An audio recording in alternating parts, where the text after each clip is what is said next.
Chikafa Chano Niriko high school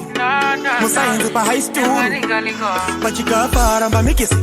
Zidisone musikanzwa nikisi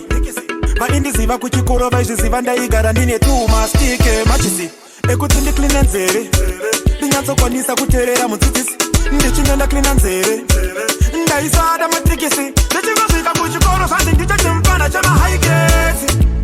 apa ziso riri redi kutsuka kurara ndakamuka kuchikoro vanonditi chimupana chamahaigedi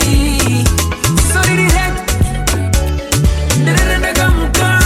wachisa chikoro wachinyamba my friends ziso riri redi kuchuka iva meno zavaputa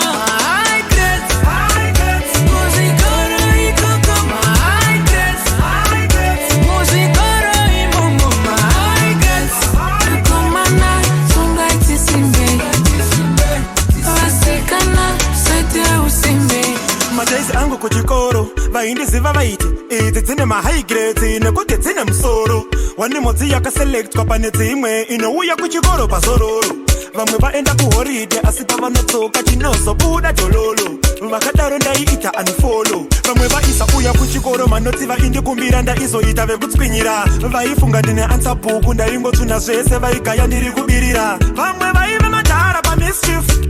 vachitsara kana school fees panezobuda nemahigh grades ndaivatsura tenova annual leave ndichingosvika kuchikoro zvanzi ndicho chimupana chamahigh grades apa ziso riri redi kutsuka kurara ndakamuka kuchikoro vanonditi chimupana chamahaigedi ziso riri redi ndarara ndakamuka wachitiza chikoro wachinyamba my friends ziso riri redi kuchuka iva meno zvavaputa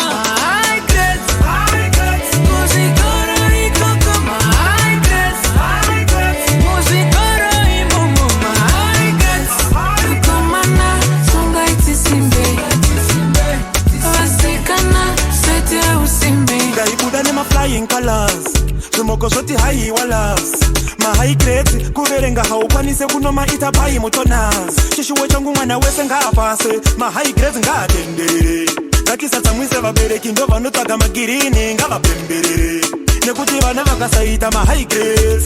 urova hatiupedzi kwete masi kwete mabi isu tinoda maabs